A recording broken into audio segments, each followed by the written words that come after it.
For the first webinar in Niagara North's Spring Wellness Series. Today's topic is the Mediterranean diet on a budget. My name is Melissa Dunlop, and presenting with me today is Nicole Del Fiacco, and we're both registered dietitians here at Niagara North Family Health Team. If you have questions during the presentation, there is a Q&A box at the bottom of your screen. So we ask that you type in your questions, and we'll hope that we will get to as many questions as we can at the end of the presentation. All right, so we'd all love to be going to the Mediterranean, but without actually going there, we're hoping today to give you a little taste of the Mediterranean diet, such as why it is recommended so often by health professionals, how we can begin to incorporate principles of the Mediterranean diet in our lives, and do so in a cost-effective way. So what really is the Mediterranean diet? So unlike fad diets that are restrictive and often take the pleasure out of eating and are really quite hard to follow long-term, the Mediterranean diet is more of a pattern of eating and lifestyle that focuses on enjoying food. I have a little quote that I want to read to you, and it is from the Director of Nutrition at Old Ways, which is a nonprofit nutrition place on the internet. You can find lots of good information. So what Kelly, the registered dietitian, has to say about the Mediterranean diet is this. She says, Mediterranean recipes are so flavorful that it is easy to follow this delicious dietary pattern long-term. It's easier to embrace the Mediterranean lifestyle once you've shifted the focus from a mindset of restriction to a mindset of flavor, community, and abundance. While many diets, in the common sense of the word, are rooted in deprivation, the Mediterranean diet is a joyful way of eating that celebrates foods and their histories. So I love that, and I feel like she just said it so well that I wanted to share that with you. So it really is more of a lifestyle and an eating pattern than a diet. So the Mediterranean diet really came from a key study by Ancel Keys, his 7-country study, and they were looking at the food patterns in Crete, Greece, and southern Italy in the 1960s. And what they found was the people living there had the highest life expectancy and lowest rates of chronic disease. So the Mediterranean diet, really, the countries now, the current Mediterranean diet, they really look at, they've expanded it to include other areas, kind of a broader area around the Mediterranean. So it includes also Spain, Portugal, Turkey, Israel, Egypt, and some North African countries. So the key characteristics of the Mediterranean diet are really that people are more active. So they move frequently. They really have an active lifestyle. They enjoy cooking at home and mainly whole foods, and they eat mindfully and they enjoy food with others. So those are kind of the main key things about the Mediterranean diet. So why would we want to follow a Mediterranean diet? So there are many, many, many health benefits to the Mediterranean diet. So the research has been looked at over and over again. So starting back, in the 1960s, but now they've done many studies in the 2000s that have repeated and continue to show the benefits of the Mediterranean diet. So people who closely follow the Mediterranean diet have been shown to have a 30% lower risk of heart disease, a decrease in overall mortality risk. There's some great randomized clinical control trials showing really good evidence for brain health. There's a SMILES trial that was done in Australia looking at Mediterranean diet and depression. So as well as, lower incidence of cancer, kidney function decline. And also, again, we're talking about brain health, the rates of cognitive decline and conversion to Alzheimer's, decreased risk of those with the Mediterranean diet. So again, the research has been repeated and shown benefits over and over again. And I often ask myself, were some of the benefits due to actually living in the Mediterranean? Is there something to do with that? Like, can we repeat that, in other countries? And absolutely they can. So they've done studies all over the world, really, and they seem to have the same outcomes with this Mediterranean diet being beneficial. So let's have a look at what the Mediterranean diet looks like. So it is a pyramid. And as you can see at the bottom, what we talked about, you can see these key characteristics here of moving and enjoying food at home. When we move up the pyramid here, the base of every meal is really around fruits and vegetables, legumes, beans, whole grains, and nuts. Big pieces of the puzzle are the olive oil and herbs and spices. And then we also move up into fish and seafood, where they recommend at least 2 servings per week. And then as well as moderate portions of poultry, eggs, and fermented dairy. And then at the very top of the pyramid, you'll see red meat, processed meats and sweets. And here we also have water as our drink of choice. Now, you also see wine here in the Mediterranean pyramid. So this is kind of a tricky one because now we have the new alcohol guidelines. And so we've shown that the Mediterranean diet can be beneficial without alcohol. So again, with the new alcohol guidelines, we don't necessarily recommend alcohol as part of the Mediterranean diet. But like I say, there's health benefits without the alcohol. So you may look, really many traditional diets are really cultural, culinary, and agricultural based. As you can see here, many of these traditional diets have common similarities. So the pyramids look very similar. So really grounded in those plant-based foods as part of every meal. And again, the bottom, that lifestyle, the cooking, eating together, and movement. So you can see the similarity. So again, there's kind of, if there's specific foods in the Mediterranean, you can really adapt the Mediterranean diet based on your own cultural foods and put those in place. And like I say, they're very similar across the board in what they're recommending. So getting to kind of more of our topic for the day about the Mediterranean diet being on a budget. So I wanted to look, though, first, is the Mediterranean diet more expensive?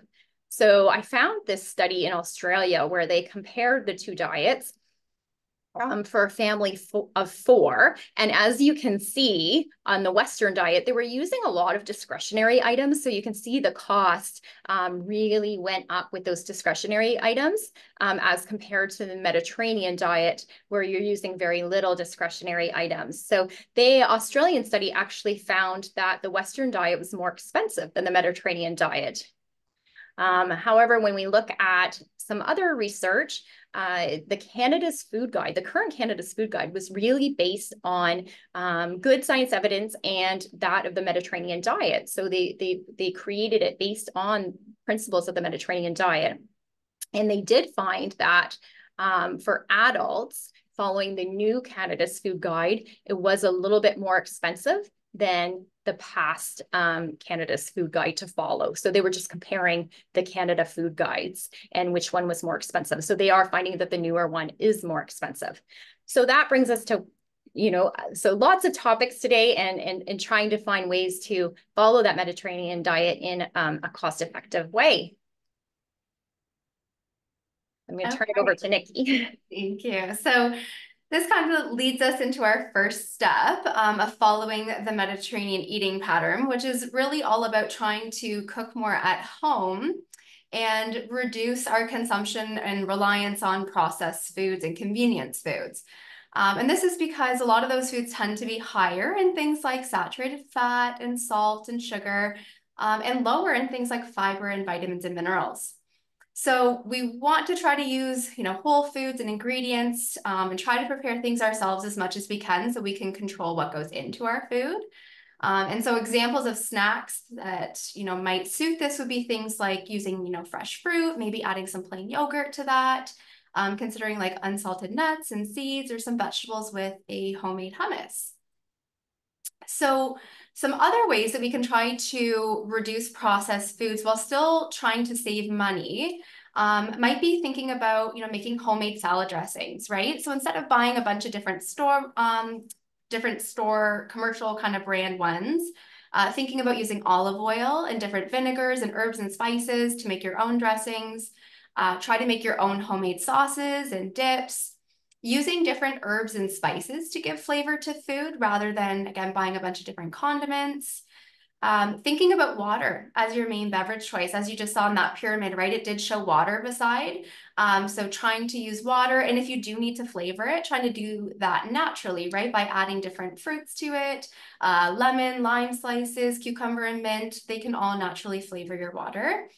And then meal planning, which we're going to talk about in a little bit more, but really meal planning for the week can help to reduce reliance on those, again, convenience and kind of prepackaged foods. Okay, so the second step is to try to eat a variety of fruits and vegetables. We like to use the expression eat the rainbow when it comes to fruits and vegetables because all those different colors really do represent different nutrients that we're getting, including things called polyphenols, which can act like antioxidants in our body and help to protect our cells from damage. So fruits and vegetables are also a really good source of fiber, which is important for gut health, blood sugar control, helps us to feel full, and it also is a good source of fluid, so it helps with hydration.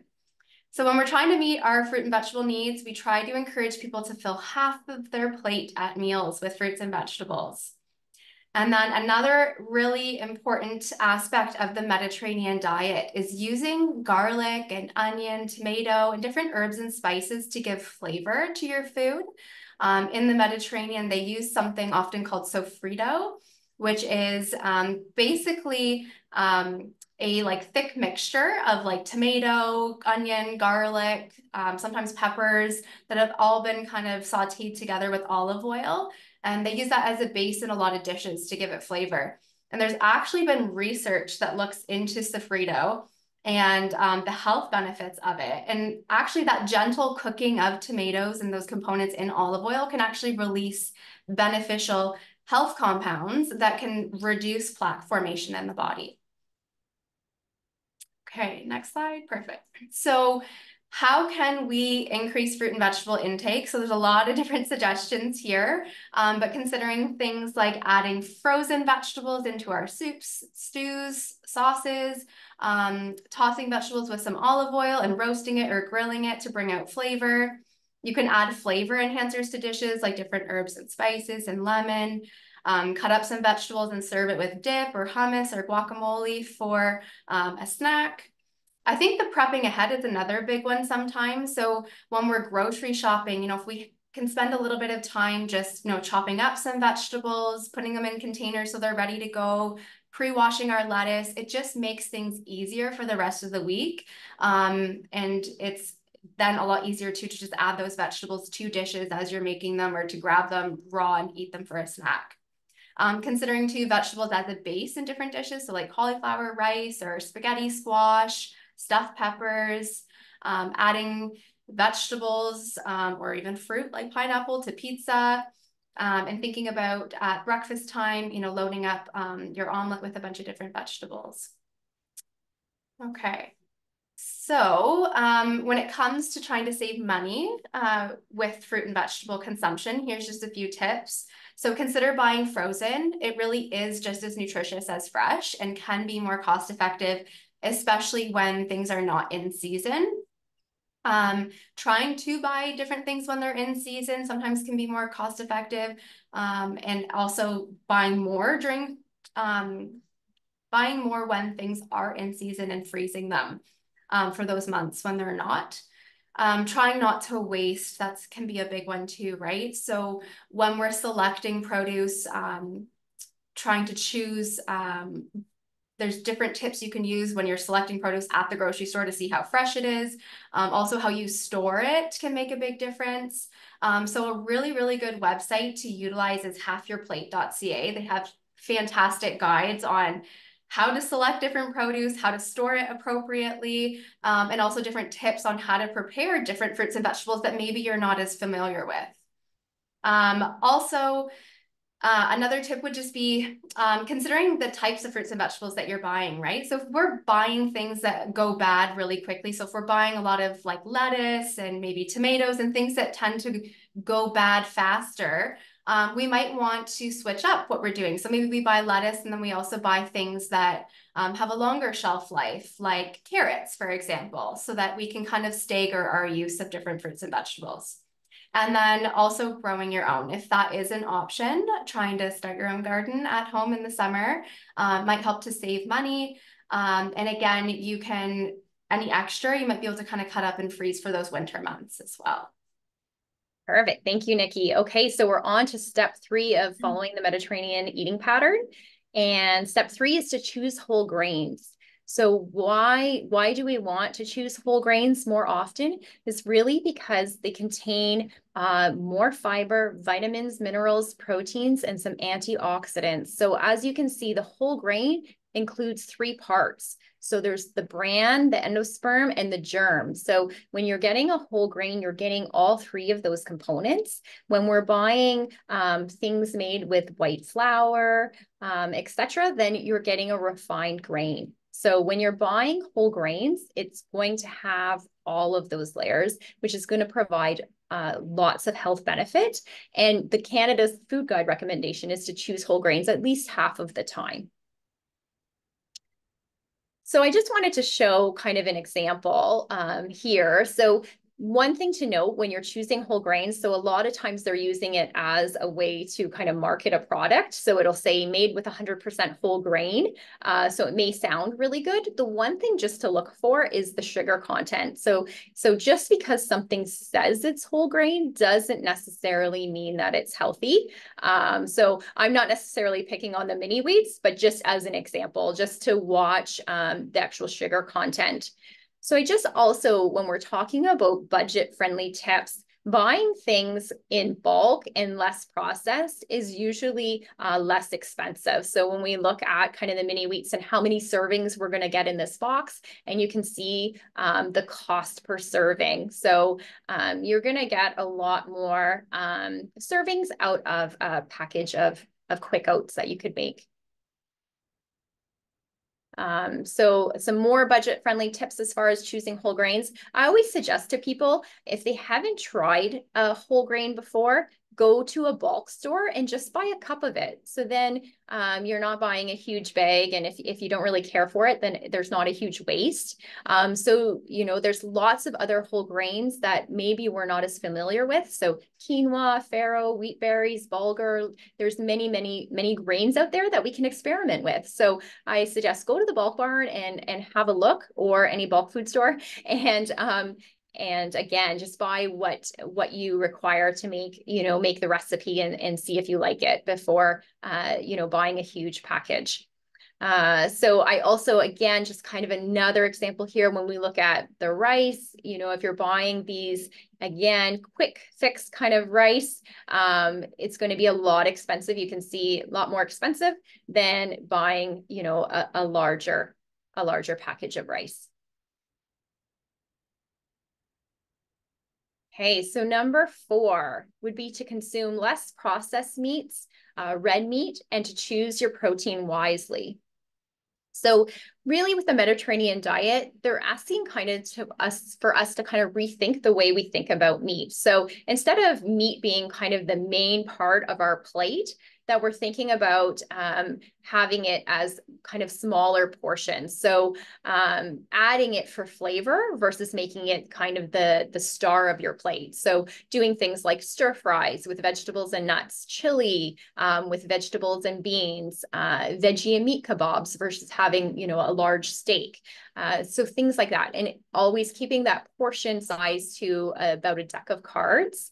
And also it really does depend on the cut of the meat, right? So there are leaner cuts of meat that would be better as well when you're having poultry, to take the skin off the poultry. So it's really the processed meat that we want to reduce. Red meat as well, but they have shown that on the Mediterranean diet, having, in the original kind of Mediterranean diet, red meat was right at the very top of the pyramid, saying like once a month. They have shown that there's been still similar benefits to having red meat, more like once a week, and still having kind of the benefits of the Mediterranean diet. So just to kind of show you again, the palm of the hand, or 3 to 4 ounces cooked, is what we consider a serving of meat and fish. So again, so budget-friendly tips. So your budget will definitely thank you if you choose meatless meals more often. As we know, we all grocery shop and see the cost of meat and how much it has gone up. So using dried or canned beans and lentils as all of your protein choice. So they recommend half a cup several times per week.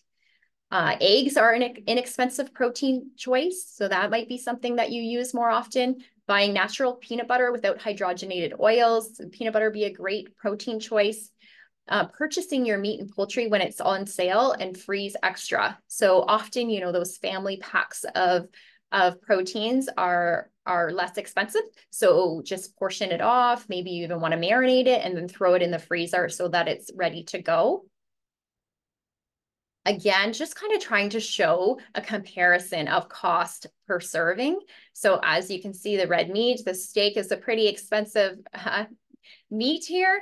And the chicken breasts, again, of course, if you want to save money, you can buy, these are boneless, skinless. Of course, if you buy chicken bone in and with skin, it is usually less expensive, and it isn't very hard to remove the skin and to remove the, you know, if you don't want to eat it on the bone, you can remove the bone. So this is kind of more of an expensive way to buy the chicken. And then you can see the tofu here. So being the cheapest per serving. So I mean, it is important to note that the protein content will be different. So, you know, you're going to get more closer to between 20 and 25 grams of protein in your animal protein sources, whereas your tofu, you're getting about 14 grams probably. So there are definitely some differences in how much protein you're going to get from an animal to a plant-based protein. So then that's when you would kind of mix those proteins together. And it's also important to recognize that protein is found in other foods as well, other than like the typical things that we think about protein. So just to give you an idea, in animal protein, again, some of the minerals are more bioavailable, and it's more of a complete protein. So having all of those amino acids. So we're not necessarily saying no meat, we're just saying reduce the meat. So again, just showing you the beans. Again, convenience, I use canned beans at home because they're convenient and quick. And yes, a little bit more expensive per serving for sure. And my calculation may not be 100% here for the dried beans because of course they yield a lot more. But again, I've had lots of patients that will use the dried beans and it's so cost effective. So step 5. Okay, so for the 5th step, we're trying to aim for fish and seafood at least twice a week. And that's because fish and seafood are really rich in essential omega-3 fatty acids, especially DHA and EPA. And some fish and seafood are going to be fattier options than others. Some examples are things like herring, mackerel, salmon, trout, and sardines. And our fish and seafood is also an excellent source of protein and minerals like zinc and iron and B12. And because of these nutritional components, fish and seafood can really help to reduce inflammation in the body.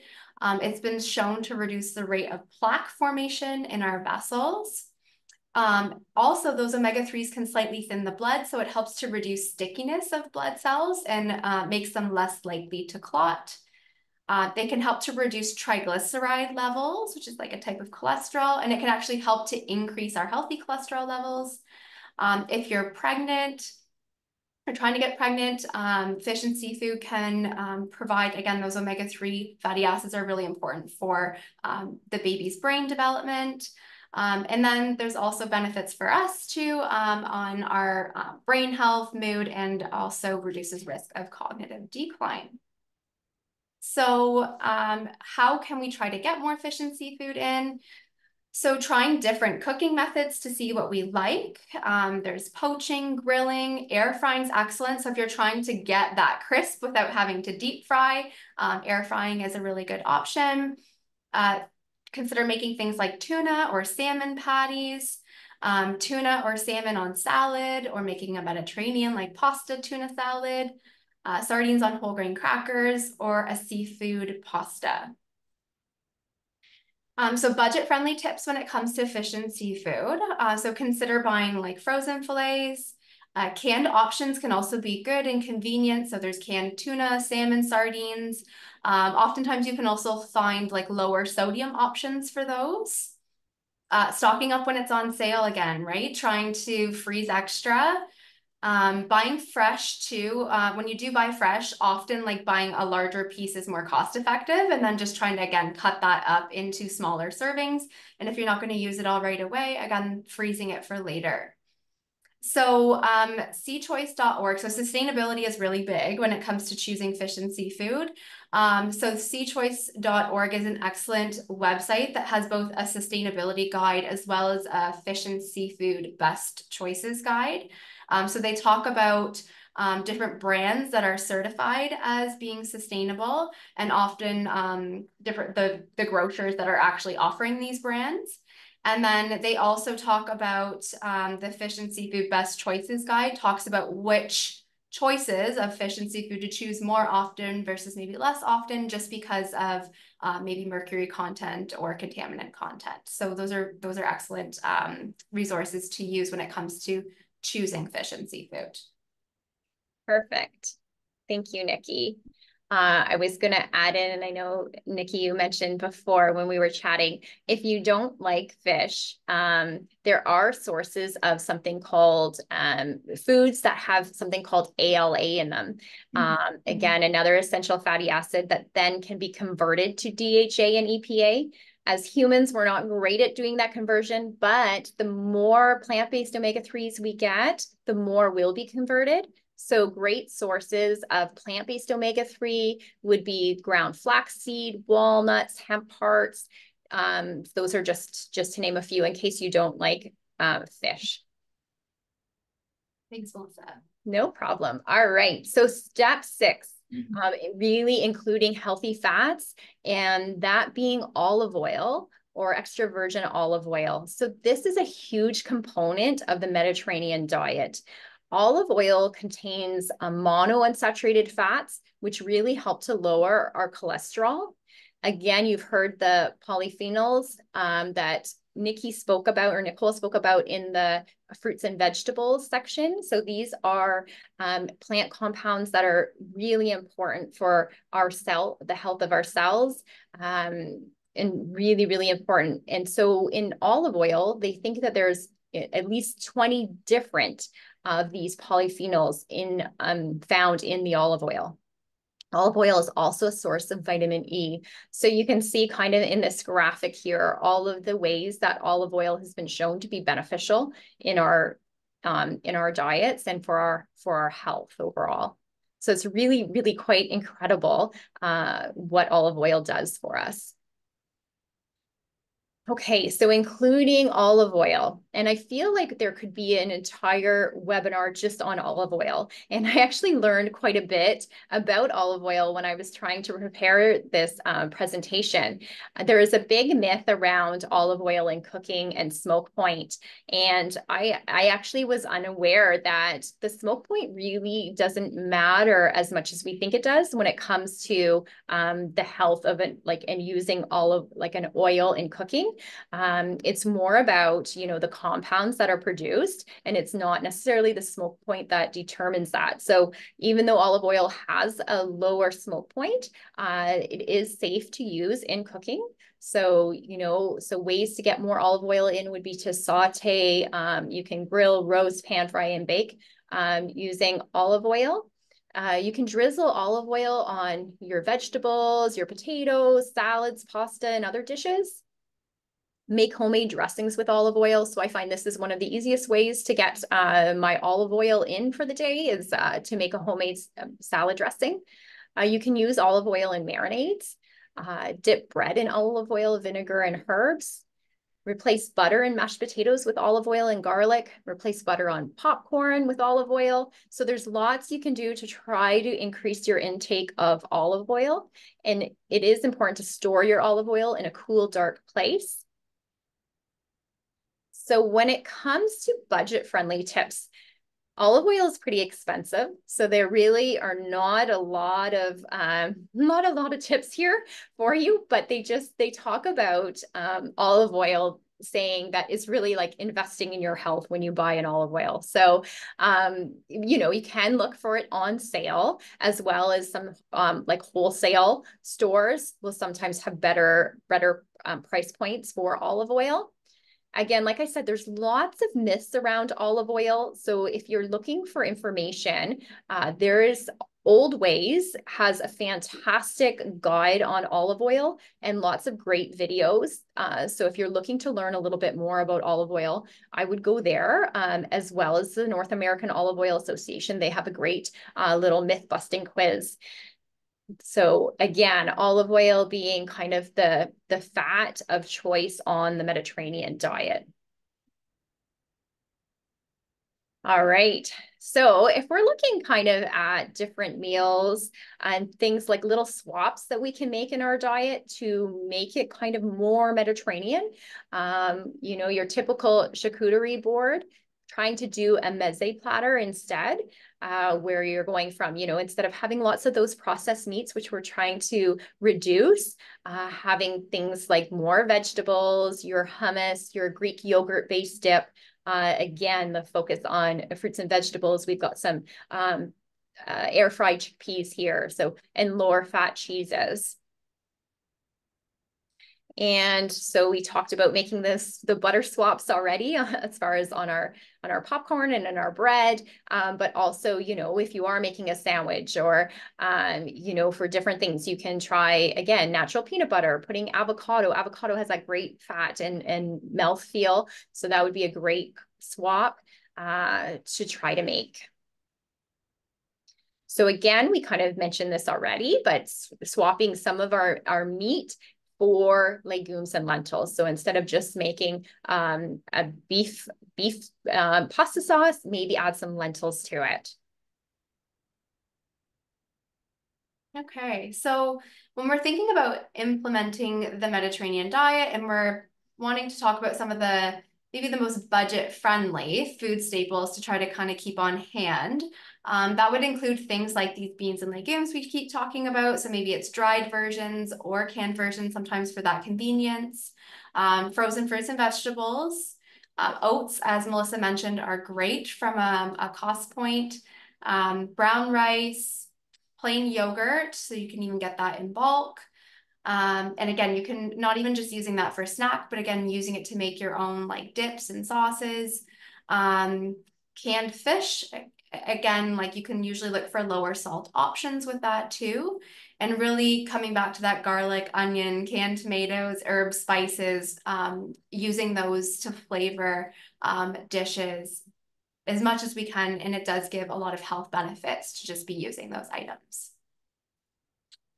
So we wanted to put together just a list of some practical, you know, meal ideas for eating Mediterranean on a budget.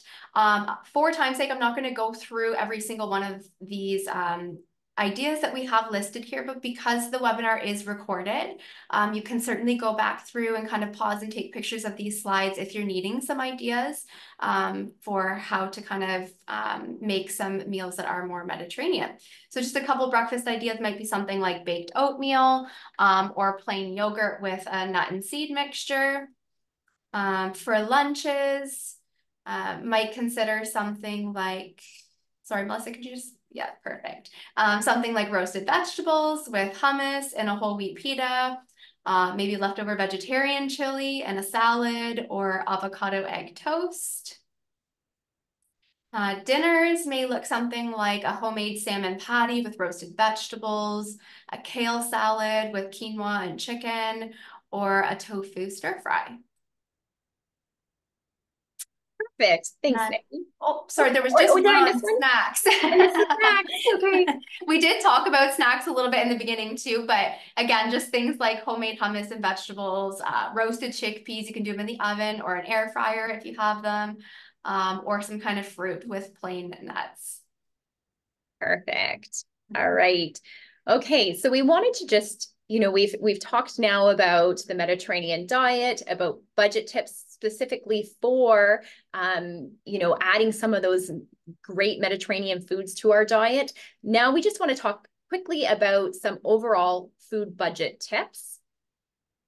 So again, we've mentioned already, but planning meals ahead of time and cooking at home. So eating out, I don't know, I'm sure you've realized it's getting very expensive to eat out. So cooking more at home can definitely save us money, but also being prepared. So when we plan meals ahead of time, that often helps with, waste and not ending up throwing things out and things like that. So I also, I often talk with people about meal preparedness. So the idea of not having to be very rigid necessarily with meal planning, but just having a stocked pantry, an idea of here's a couple things that I know I can make, and I don't have to have them specifically Monday, Tuesday, Wednesday, as this picture is showing, but that I can be a little bit flexible, but I have the things in the house and I know I can make kind of those three things for Monday, Tuesday, Wednesday. So I kind of like to think about meal planning that way because I find it a little bit less overwhelming for people sometimes. So again, planning meals that contain the same ingredients. So, thinking about what you're going to make and trying to use up some of those ingredients so that they will go into the next meal. So, if you make something with roasted vegetables one day, then the next day, those roasted vegetables go on to a whole wheat pita with some hummus, and that becomes kind of lunch for the next day. So really trying to incorporate the same ingredients in your weekly kind of purchase might be helpful, as well as really using the entire ingredient in a recipe. So there's a lot you can find, again, online about kind of that head to root or head to toe cooking. So for instance, I'll give you an example, like a broccoli, right? We wouldn't just use the crown or the florets of the broccoli, that we could actually use that whole stalk and we could chop that stalk up and make like a broccoli coleslaw with it. So really trying to use the entire ingredient. Some people, they actually even have like there's a cookbook out there about the scraps, like using scraps. So, saving all of your vegetable peels and things like that. So when you go to make a vegetable broth, you can use that. Okay, so using leftovers or freeze, right? So again, like I said, making extra to have for leftovers is sometimes, again, makes it easier for meal preparedness, but it also is cost effective. So repurposing or using up ingredients. So in my house, sometimes, I have like that little bit of Greek yogurt left. So instead of, and it's about to expire, so maybe make that into a frozen yogurt bark. You have those apples that kind of look really sad. Let's make those into an applesauce or an apple crisp. Your spinach is wilting. It's starting to kind of look like it needs to go. You can throw it into a smoothie or throw it into a stir fry. Chickpeas, I always tend to have, I don't use that entire can often. So then it's just that little bit left. Well, what am I going to do with them? Throw them into the air fryer and put some seasoning on them. And now they're a nice snack. So we're not just wasting that and a little bit of my canned chickpeas. Herbs and spices. So if you're growing your own herbs, again, you can chop them up and throw them in ice cube trays with some olive oil or broth. And then again, those can go thrown into soups and pastas and things like that all winter. And even if you have extra, sometimes same thing, I'll buy, if I buy store-bought pesto, again, better to make your own, a lot cheaper to make your own. But if you happen to buy things like that, sauces, freeze them, if you don't use the whole thing. So before they expire, so you're not throwing them out. And it is important to stay organized and label things in the freezer so you're not kind of playing the guessing game. So I think where you shop really makes a difference. So I see this myself with groceries and just really being aware of your costs and where is it cheaper to buy things. So there are apps that you can look at. So the Flip app, you can type in cucumbers and then it will show you the price for cucumbers at multiple stores. So I think that that can really make a difference. And so in comparing prices in stores nowadays, you have certain stores that will do the price matching. So it's always a good idea to do that. Again, grocery shopping, make a list before you go, and also use that what's in your house first. So they always say grocery shop at home first. What do you have, right? And I think we got really good at doing this during COVID, but then we've kind of gone back. So again, shop at home first, look at what you have, make your grocery list and stick to it. So again, using discount days or point cards can help. Store brands. So often the store brand is very similar, if not the same, to a name brand. So and the store brands are often cheaper. So it's always important to look up and down when you are grocery shopping. So sometimes that kind of eye level is going to be more expensive. So if you look up and down, sometimes there's cheaper options. Again, calculating the unit price, right? So if you're looking at chicken and it's, 2 for $22, try to find the, again, look at the weight even, and try to get, you're going to try to get more for your money, of course. The Flash Food app is a very cool app. So this, some grocery stores are on it, and basically what it is it will tell you when things are about to expire, or they're just kind of approaching their deadline. Basically, grocery stores will put them on for a huge discount. So you can kind of look on what's on the Flash app and in the stores that are available. So that's another really good kind of helpful tip there. All right, so just to give you some Mediterranean diet resources, these are all really great websites for recipes, for more information, and we will also include some resources when we post this webinar on the website. So thank you very much for attending today. I hope that this kind of gives you the basics of the Mediterranean diet and how to kind of incorporate some of these tips into your daily lives.